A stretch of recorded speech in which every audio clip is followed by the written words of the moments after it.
Hello everyone, knowledge हम में आपका स्वागत है। आज की इस वीडियो के अंदर हम करेंगे ह्यूमन रिसोर्स डेवलपमेंट, जिसके अंदर हम रोल एनालिसिस के बारे में पढ़ेंगे कि रोल एनालिसिस यानी कि भूमिका विश्लेषण होता क्या है। ठीक है, तो पहले ह्यूमन रिसोर्स डेवलपमेंट मैंने जैसे कि बताया है, ह्यूमन रिसोर्स जो भी आपके वर्कर्स हैं, एम्प्लॉयज़ हैं, और उनका डेवलपमेंट मीन्स उनकी नॉलेज को इंक्रीज़ करना, एफिशिएंसी को इंक्रीज़ करना और उनकी स्किल्स को क्या करना, इम्प्रूव करना, वो आपका होता है ह्यूमन रिसोर्स डेवलपमेंट होता है। उसके अंदर आपका आता है रोल एनालिसिस, मीन्स भूमिका विश्लेषण की रोल एनालिसिस होता क्या है। तो हम इसके मीनिंग से शुरू करते हैं। मीनिंग क्या कहता है, in 1968 Dayal and Thomas introduced the role analysis technique. तो जो ये रोल एनालिसिस टेक्निक है, जिसका मैंने आगे लिखा है ना, another name for this technique is RAT. RAT means role analysis technique. तो ये किसने इंट्रोड्यूस की थी? दयाल एंड थॉमस ने ये इंट्रोड्यूस की थी। और कब इंट्रोड्यूस की थी ये? 1968 में, मीन्स 1968 में थॉमस और दयाल ने रोल एनालिसिस को क्या किया था? इंट्रोड्यूस किया था। और इसका नाम दूसरा है RAT, role analysis technique. Means through this technique the condition of the working employees is analysed so that the wishes and problems of the employees are ascertained. Through this the efficiency of the employees can also be ascertained. तो ये जो technique थी वो Thomas और जो दयाल थे उन्होंने इसलिए इंट्रोड्यूस की थी ताकि जो आपका एम्प्लॉई है, ठीक है, जो आपके कर्मचारी हैं, आपकी ऑर्गेनाइजेशन के अंदर काम कर रहे हैं, उनके रोल को एनालिसिस किया जाए, उनके रोल का एनालिसिस किया जाए। कैसे? कि जो वो काम कर रहे हैं वो कितनी एफिशिएंसी के साथ कर रहे हैं। अगर वो मतलब एफिशिएंसी के साथ काम नहीं कर रहे हैं तो उनको ट्रेनिंग देंगे। अगर वो एफिशिएंसी के साथ काम कर रहे हैं तो उनको क्या देंगे? प्रमोशन देंगे।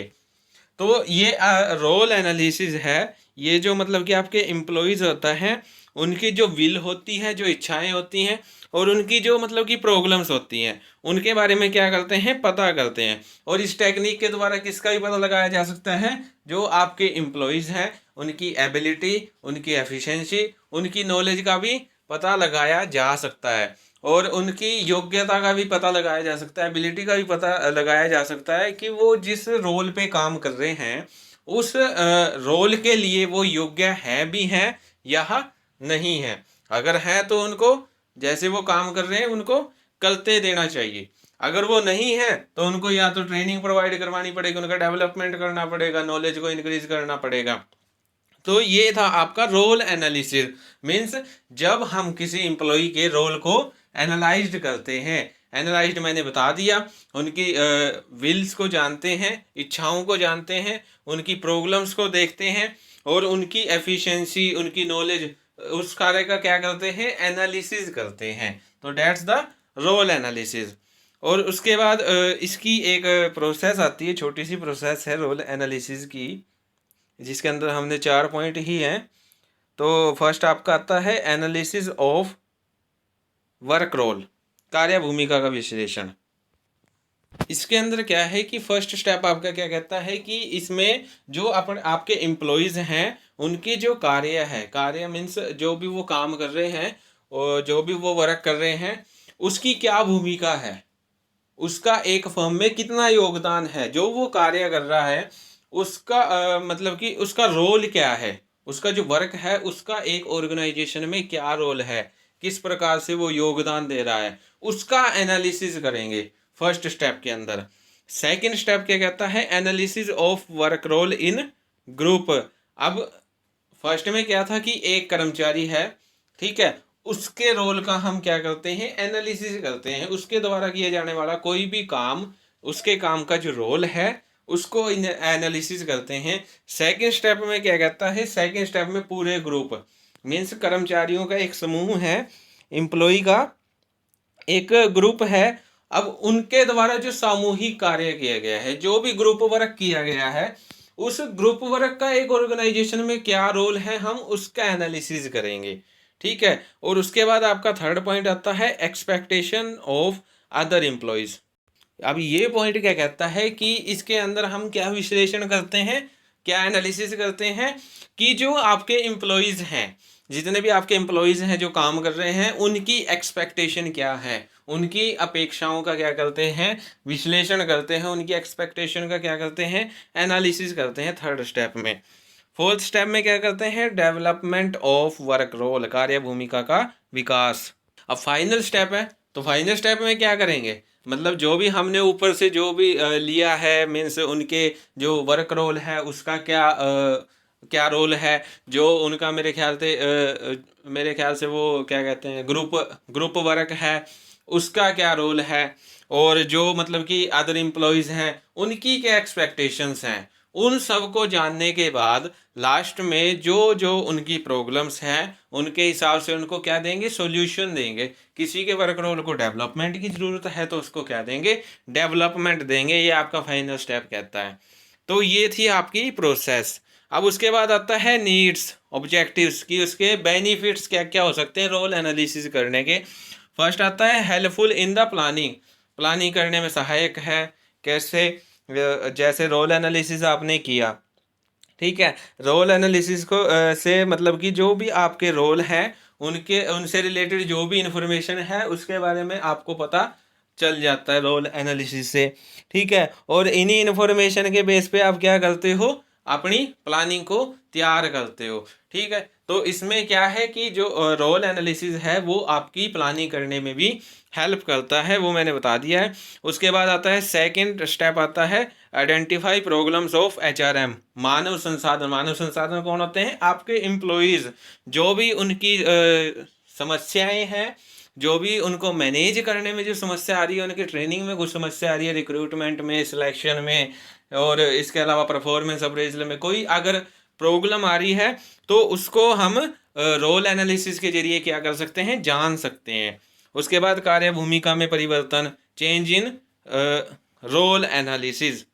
अब इस पॉइंट में क्या कहता है, अब सबकी एक बेसिक सा चैलेंज होता है तकनीकी परिवर्तन, मीन्स टेक्नोलॉजिकल चेंज। तो ये पॉइंट क्या कहता है कि जो रोल एनालिसिस है वो अकॉर्डिंग टू टेक्नोलॉजी, जो रोल है, जो भूमिका है, उसको एनालिसिस करके उसमें क्या क्या चेंज लेके आ सकते हैं अकॉर्डिंग टू टेक्नोलॉजी, वो चेंज लाने में क्या करता है, हेल्प करता है। उसके बाद फोर्थ पॉइंट आता है helpful for top level managers. और ये role analysis top level managers के लिए भी क्या होता है, हेल्पफुल होता है। क्यों, क्योंकि जो टॉप लेवल के जो मैनेजर हैं उनको रोल एनालिसिस के जरिए ना जो सारी इन्फॉर्मेशन है वो सब मिल जाती है। मीन्स जो लो लेवल के हैं, जो मिडिल लेवल के हैं, उन सब के बारे में उनको क्या मिल जाती है, इन्फॉर्मेशन प्रोवाइड करवा दी जाती है कि नीचे जो मतलब कि लेवल्स हैं उनमें क्या क्या हो रहा है, ठीक है। तो इससे जो टॉप लेवल मैनेजर्स हैं रोल एनालिसिस की मदद से वो इन्फॉर्मेशन लेते हैं और उन इन्फॉर्मेशन को ध्यान में रखते हुए वो क्या करते हैं, जो आपका मिडिल लेवल है और लो लेवल है उनके बीच में कोऑर्डिनेशन बिठाने की कोशिश करते हैं, तालमेल बिठाने की कोशिश करते हैं, ताकि जो आपके ऑब्जेक्टिव्स हैं, ऑर्गेनाइजेशन के जो ऑब्जेक्टिव्स हैं, ठीक है, उनको पूरा किया जा सके। और इससे जो आपके टॉप लेवल के मैनेजर्स हैं उनको, जो आपके एम्प्लॉयज़ हैं, जो मैनेजर्स हैं, उनकी जो अपेक्षाएं हैं, जो एक्सपेक्टेशन है, उनको भी जानने का मौका मिलता है। और उनको जानने के बाद, एक्सपेक्टेशन का पता लग जाने के बाद, जो टॉप लेवल मैनेजर्स हैं उन जो एक्सपेक्टेशन है उनको पूरा करने की कोशिश करते हैं, ताकि जो आपके एम्प्लॉयज़ हैं वो और भी ज़्यादा मोटिवेट हों और अच्छे से काम करें। उसके बाद फिफ्थ पॉइंट आता है हेल्पफुल इन स्ट्रेटजी फॉर्मेशन, रणनीति निर्माण करने में सहायक। अब प्लानिंग देखो, प्लानिंग में ये हेल्पफुल है क्योंकि इन्फॉर्मेशन प्रोवाइड करवाता है, ठीक है। अगर ये प्लानिंग में हेल्पफुल है तो ये स्ट्रेटजिक फॉर्मेशन में भी हेल्पफुल है।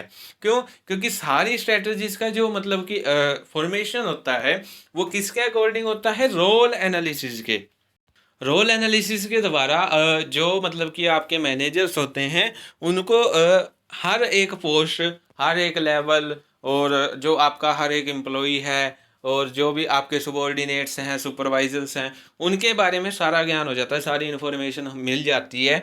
फिर वो क्या करते हैं, उन्हीं के अकॉर्डिंग स्ट्रेटजी तैयार करते हैं कि वो कैसे कैसे काम कर सकते हैं। और जो मतलब कि रिसोर्सेज हैं उनका पता लग जाता है, उनके बारे में इन्फॉर्मेशन उनको मिल जाती है कि कौन कौन से हमारे पास रिसोर्सेज अवेलेबल हैं और उसके अकॉर्डिंग हम क्या क्या स्ट्रेटजी फॉर्मेशन कर सकते हैं। ठीक है, एक तो ये बेनिफिट हो गया। दूसरा बेनिफिट क्या है, मान लीजिए कल कोई चेंज आ जाए, पॉलिसी में, रूल रेगुलेशन में चेंज आ जाए और आपको अपनी स्ट्रेटजीज में चेंज करना है, ठीक है, तो आप रोल एनालिसिस के जरिए पता लगा सकते हैं कि कहाँ चेंज की ज़रूरत है और कहाँ चेंज की ज़रूरत नहीं है। तो रोल एनालिसिस क्या करता है, जो आपके स्ट्रेटजी है उसको फॉर्मेशन करने में तो हेल्प करता ही है, साथ में आपकी जो स्ट्रेटजी है उसे फ्लेक्सिबल बनाने में भी ये क्या करता है, हेल्प करता है, उसको लचील बनाने में भी ये हेल्प करता है, ताकि according to time, according to change, according to environment आप उसमें क्या कर सकें, बदलाव कर सकें, चेंज कर सकें। उसके बाद आता है हेल्पफुल इन ऑब्जेक्टिव अचीविंग। अब आपको क्या है, एक सक्सेसफुल प्लानिंग मिलेगी, ठीक है, स्ट्रेटजी फॉर्मेशन अच्छे से हो गया, HRM की जो प्रॉब्लम्स थी उनका पता चल गया, और जो आपके टॉप लेवल्स मैनेजर्स हैं वो क्या कर रहे हैं, कर्मचारियों के एक्सपेक्टेशन को पूरा करने की कोशिश कर रहे हैं। ठीक है, अब आपका एम्प्लॉय हैप्पी है और क्यों, उसकी एक्सपेक्टेशन को पूरा किया जा रहा है, सुपरवाइजर आपका हैप्पी है और जो सबॉर्डिनेट्स हैं वो भी आपके क्या हैं, सेटिस्फाइड हैं, संतुष्ट हैं। तो वो क्या करेंगे, अपनी जो वर्क क्वालिटी है उसमें क्या लेके आएंगे, क्या लेके आएंगे, सुधार लेके आएंगे। ठीक है, तो जिससे क्या होगा कि उनकी वर्क क्वालिटी इंप्रूव होगी और वो काम भी और अच्छे से करेंगे। अगर उनको मोटिवेशन मिल रहा है, अच्छा मोटिवेशन मिल रहा है, उनका टाइम टू टाइम डेवलपमेंट किया जा रहा है, ठीक है, उनके रोल को एनालिसिस करके उनके एक्सपेक्टेशन का पता लगाया जा रहा है, तो वो क्या करेंगे, और भी अच्छे से काम करेंगे, जिससे कि जो आपके ऑब्जेक्टिव्स हैं वो इजीली आप क्या कर सकते हो, अचीव कर सकते हो। उसके बाद 7वां पॉइंट आता है इवेल्युएशन ऑफ एम्प्लॉयज़ रोल। इसमें क्या है, इसमें जो आपके कर्मचारी हैं आप उनके रोल, उनकी जो भूमिका है उसका भी पता लगा सकते हैं कि जो आपके एम्प्लॉयज़ हैं उनकी क्या रोल है, और उनके रोल को आप क्या कर सकते हो, इवेल्युएट कर सकते हो। इससे आप उनके जो रिस्पॉन्सिबिलिटीज़ हैं, जो भी मतलब कि उनकी अथॉरिटीज़ हैं उसके बारे में भी आपको जानने का मौका मिलता है। अगर आपको कुछ लगता है कि किसी एम्प्लॉई की जो रिस्पॉन्सिबिलिटीज़ हैं वो कम है या ज़्यादा हैं, तो उसमें आप चेंज भी कर सकते हो, उसकी रिस्पॉन्सिबिलिटी को घटा बढ़ा भी सकते हो। तो ये सारा जो काम होता है, इसमें कौन हेल्पफुल होता है, आपका रोल एनालिसिस हेल्पफुल होता है, क्योंकि सारी इन्फॉर्मेशन उसी के जरिए आपको प्रोवाइड करवाई जाती हैं। उसके बाद 8वां पॉइंट आता है हेल्पफुल इन कंट्रोलिंग।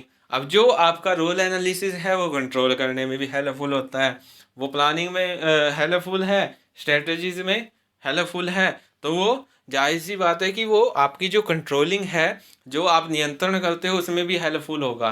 क्यों, क्योंकि आपको पता चल जाएगा, आपके पास इन्फॉर्मेशन पूरी है कि किसको कंट्रोल करने की ज़रूरत है और किसको कंट्रोल करने की ज़रूरत नहीं है। और ये भी पता चल जाता है कि कौन कंट्रोल में चल रहा है, कौन नहीं चल रहा है, कौन अपना काम अच्छे से कर रहा है, कौन नहीं कर रहा है।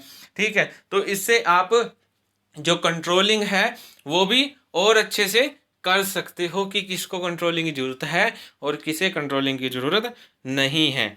उसके बाद 9वां पॉइंट आता है helpful in recruitment and selection. तो रोल एनालिसिस को अब हम दूसरे तरीके से देखते हैं। जैसे ये पॉइंट रिपीट है, तो मैं रिपीट नहीं है, मैं आपको बताता हूँ कि जो सेकंड पॉइंट हमने किया था आइडेंटिफाई प्रॉब्लम HRM, उसमें हम ऑर्गेनाइजेशन के पॉइंट ऑफ व्यू से देख रहे थे कि जो हमारे रिक्रूटमेंट हैं, सिलेक्शन है, ठीक है, उनका हम रोल एनालिसिस कैसे कर सकते हैं। तो 9वां पॉइंट में हम क्या करते हैं, 9वां पॉइंट ये कहता है कि वो रिक्रूटमेंट और सिलेक्शन में हेल्पफुल कैसे है। इससे ना जो मतलब कि आपकी पोस्ट है, अगर आप उसका रोल एनालिसिस करोगे, जैसे जॉब एनालिसिस होता है ना, वैसे ही रोल एनालिसिस होता है। रोल एनालिसिस में बस फ़र्क इतना होता है कि जो आप एम्प्लॉयज़ हैं उनके रोल का एनालिसिस करते हैं। ठीक है, तो जॉब एनालिसिस में आप जॉब का एनालिसिस करते हैं। तो रिक्रूटमेंट सिलेक्शन में कैसे ये इम्पोर्टेंट है, इससे ना जो रोल एनालिसिस है उसको आपको ना सारी इन्फॉर्मेशन मिल जाती है कि आपको रिक्रूटमेंट और सिलेक्शन के लिए कैसे एम्प्लॉय की ज़रूरत है, जो आपकी पोस्ट है उसके लिए आपको कैसे एम्प्लॉय की ज़रूरत है। और आपने क्या किया, पहले रिक्रूटमेंट की, रोल एनालिसिस किया, रिक्रूटमेंट के बाद आपने देखा कि वो सिलेक्शन के लायक है या नहीं है, तो रोल एनालिसिस आपकी सिलेक्शन में भी हेल्प करता है। ये लगा लीजिए जो रोल एनालिसिस है वो मैनेजमेंट के हर एक काम में क्या करता है, हेल्प करता है। प्लानिंग से लेके कंट्रोलिंग तक के जो मतलब आपके 5 काम हैं, जो 5 वर्क्स हैं मैनेजमेंट के, उस 5 फंक्शन है जो मैनेजमेंट के, उनमें क्या करता है, सारा हेल्प करता है। और जो एचआरएम मैनेजमेंट का ही पार्ट है, तो एचआरएम के जो काम है, जो भी रिक्रूटमेंट सिलेक्शन जो भी है, उसके अंदर जो हेल्पफुल होता है वो रोल एनालिसिस हेल्पफुल होता है। अब उसके बाद components of role analysis, components of role analysis में आपको फर्स्ट आता है की परफॉर्मेंस ऑफ एरियाज, की जो आपके एरियाज हैं उनकी की परफॉर्मेंस, मुख्य कार्य निष्पादन का क्षेत्र। तो इसके अंदर क्या है कि जो आपके एम्प्लॉयज़ हैं उनके जो मुख्य कार्य हैं, उनके द्वारा जो मुख्य कार्य किए जाते हैं, जो की परफॉर्मेंस है उसका पता एम्प्लॉयज़ द्वारा खुद लगाया जाता है कि उनको क्या करना है, कैसे करना है, कब करना है और किसकी सहायता से उनको ये काम करना है। ये सारा जो एनालिसिस है वो एम्प्लॉय के द्वारा खुद किया जाता है। ठीक है, अब उसके बाद इसकी कुछ प्रोसेस के पॉइंट्स हैं, जिसमें फर्स्ट आपका आता है फॉर्मेशन ऑफ ग्रुप, समूह का निर्माण करना। अब इसके अंदर क्या है, जो मतलब कि आप क्या करते हैं, एक एक्सपर्ट्स का एक ग्रुप तैयार करते हैं, जितने भी आपके एक्सपर्ट्स होते हैं, अनुभवी होते हैं, एक्सपीरियंस जिन्हें होता है कि कैसे एनालिसिस करने हैं, और जो मतलब कि आपके एम्प्लॉयज़ हैं उनकी अपेक्षाओं को कैसे जानना है। ठीक है, उन एक्सपर्ट्स का आप एक ग्रुप तैयार करते हो। उसके बाद सेकंड पॉइंट आता है फॉर्मेशन ऑफ वर्क लिस्ट। अब उसमें उसके बाद जो मतलब कि आपने एक्सपर्ट्स तैयार किए हैं वो क्या करते हैं, अकॉर्डिंग टू पोस्ट एक वर्क सूची तैयार करते हैं कि किस कर्मचारी को क्या काम दिया जाएगा, वो बाद में देखेंगे। लेकिन उससे पहले आप क्या करते हो, जो भी मतलब कि उनकी पोस्ट्स हैं, जितने भी आपकी ऑर्गेनाइजेशन में पोस्ट हैं, उनके अकॉर्डिंग क्या करते हो, काम करने की एक सूची तैयार करते हैं, जिसे हम कार्य सूची कहते हैं, जिसमें सभी काम लिखे होते हैं। ठीक है, उसके बाद थर्ड पॉइंट आता है डिवीजन ऑफ वर्क। अब क्या करते हो, अकॉर्डिंग टू पोस्ट, जैसे आपने सूची तैयार की है उसके जो मतलब कि पोस्ट हैं उन पे जिन भी एम्प्लॉयज़ की क्या की गई है, सिलेक्शन की गई है, उनके अकॉर्डिंग उनको क्या कर दोगे, काम को डिस्ट्रीब्यूट कर दोगे। जैसे जैसे आपने कार्य सूची बनाई है ना, उस कार्य सूची के अकॉर्डिंग जो एक्सपर्ट क्या करते हैं, जो भी उन्होंने कार्य सूची तैयार की है उस कार्य सूची के अकॉर्डिंग क्या करते हैं, वो उस वर्क लिस्ट के अकॉर्डिंग क्या करते हैं, वो काम को डिवाइड करते हैं अकॉर्डिंग टू पोस्ट। उसके बाद फोर्थ पॉइंट आता है प्रोवाइड वेटेज टू वर्क्स, कार्यों को भार प्रदान करना।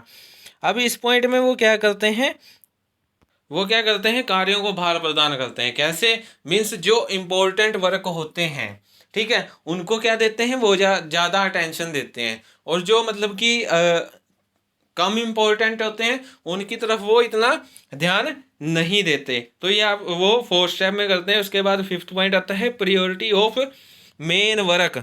अब कार्यों को भार प्रदान करने के बाद उनको क्या पता चल जाता है कि कौन सा काम ज़्यादा इम्पोर्टेंट है।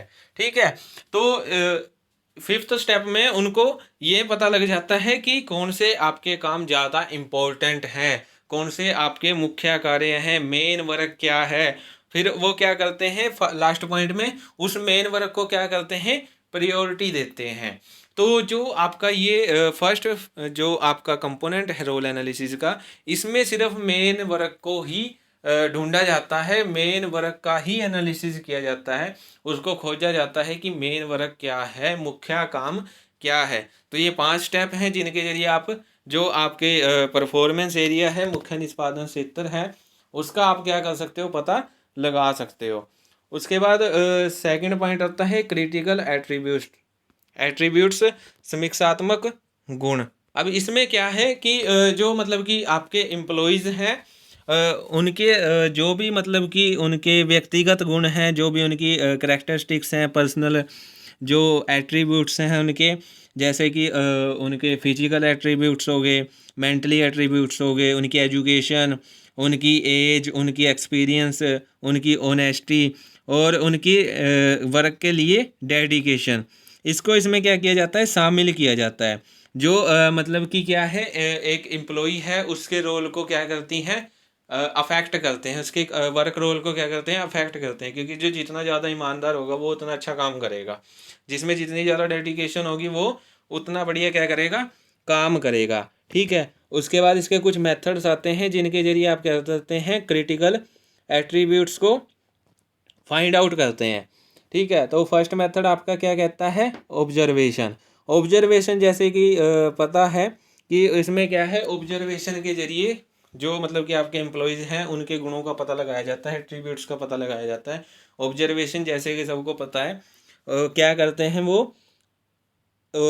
जो मतलब कि आपके काम कर रहे हैं कर्मचारी, जितने भी आपके एम्प्लॉय जो काम कर रहे हैं, उनके बीच में रहकर उनको क्या करते हैं, ऑब्जर्व करते हैं कि वो काम कैसे कर रहे हैं, उनके क्या क्या गुण अच्छे हैं, क्या क्या बुरे हैं, उनका क्या करते हैं, वो ऑब्जर्वेशन करते हैं। उसके बाद सेकंड पॉइंट आता है इंटरव्यू। इंटरव्यू में साक्षात्कार, वो क्या करते हैं, फेस टू फेस उनसे क्वेश्चन पूछते हैं। कुछ ऐसे क्वेश्चन भी होते हैं जो क्या है, एक व्यक्ति के जो उसके पर्सनल एट्रीब्यूट्स हैं उसको क्या करते हैं, डिफाइन करते हैं। तो इसमें ये इंटरव्यू के जरिए क्या करते हैं, उनके एट्रीब्यूट्स को पता लगाते हैं। उसके बाद थर्ड पॉइंट आता है प्रोवाइडिंग टास्क। अब उनको क्या कर देते हैं, टास्क दे देते हैं कि आपको ये काम करना है। जैसे परफॉर्मेंस अप्रेजल के मेथड थे ना, सेम ऐसे ही ये मेथड होते हैं, जिसमें फर्स्ट आप ऑब्जर्वेशन करके उनके एट्रीब्यूट्स का पता लगाते हैं, सेकंड में इंटरव्यू लेकर उनके एट्रीब्यूट्स का पता लगाते हैं, और थर्ड में क्या है, उनको एक टास्क दे देते हैं और वो उस टास्क को कितने एफिशिएंट तरीके से करता है उसके बेस पे उसके जो एट्रीब्यूट्स हैं आप उसको डिफाइन करते हैं, उसको फाइंड आउट करते हैं। उसके बाद फोर्थ आता है प्रिपेयरिंग लिस्ट।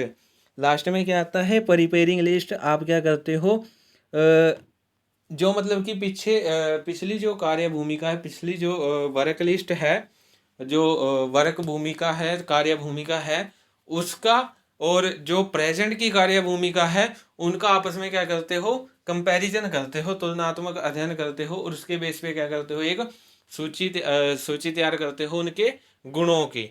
ठीक है, तो फर्स्ट में क्या है, ऑब्जर्वेशन करते हैं, सेकंड में इंटरव्यू लेते हैं, थर्ड में उनको टास्क प्रोवाइड करवाते हैं, उस टास्क के अकॉर्डिंग उनके एट्रीब्यूट्स का पता लगाते हैं, और फोर्थ में क्या है, जो मतलब कि पिछले साल की लिस्ट है और जो इस साल की लिस्ट है उसकी कंपैरिजन करके उनके एट्रीब्यूट्स का क्या करते हैं, पता लगाते हैं। अब उसके बाद आता है कॉम्पिटेंसी। थर्ड और लास्ट पॉइंट कंपोनेंट आता है इसका।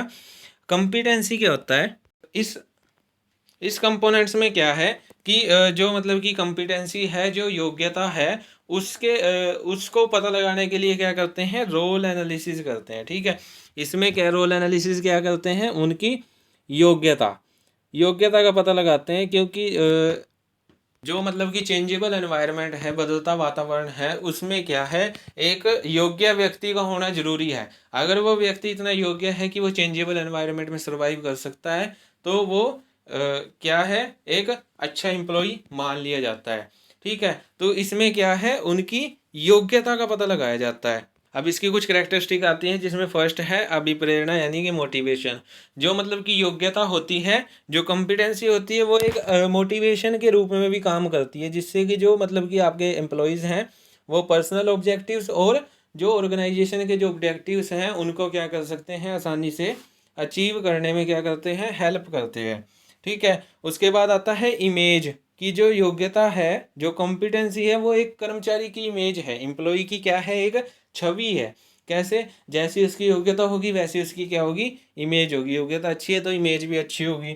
ठीक है, उसके बाद थर्ड पॉइंट आता है ट्रेट यानी कि गुण। अब क्या है, जो कॉम्पिटेंसी है वो क्या है, एम्प्लॉय का एक ट्रेट है, गुण है। ठीक है, अगर उसकी योग्यता अच्छी है तो उसमें क्या है, उसके गुण अच्छे हैं, और योग्यता अगर अच्छी नहीं है तो उसके गुण क्या मान लिए जाते हैं, अच्छे नहीं माने जाते हैं।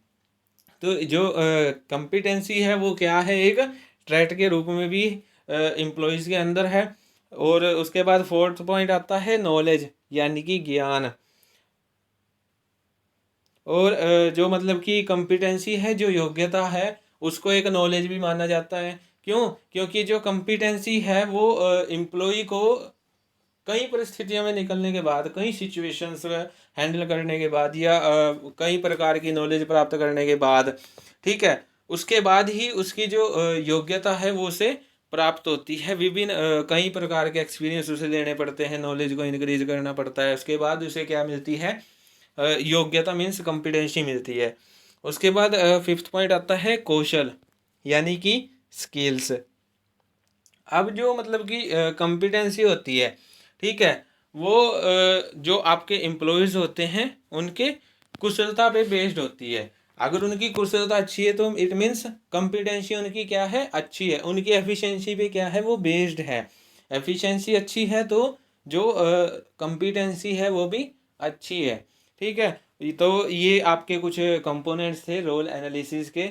आज की जो वीडियो है उसके अंदर हमने रोल एनालिसिस के बारे में पढ़ा है, जिसमें हमने रोल एनालिसिस का मीनिंग किया, उसकी प्रोसेस की, उसके क्या क्या बेनिफिट्स हो सकते हैं, क्या क्या उसके ऑब्जेक्टिव्स हो सकते हैं, क्या उसकी नीड है, ठीक है। और लास्ट पॉइंट हमने इसके किया कंपोनेंट्स, जिसमें हमने 3 कंपोनेंट्स आपको बताए। की परफॉर्मेंस बताया हमने, और सेकंड क्रिटिकल एट्रीब्यूट्स हमने बताया, और जो लास्ट पॉइंट हमने वो बताया आपको कॉम्पिटेंसी के बारे में बताया, योग्यता के बारे में बताया थी। जो रोल एनालिसिस है उसका एक पार्ट योग्यता भी है, कि रोल एनालिसिस में योग्यताओं को भी ध्यान में रखा जाता है। तो आज की वीडियो में इतना ही। Thank you. Please like share and subscribe my channel.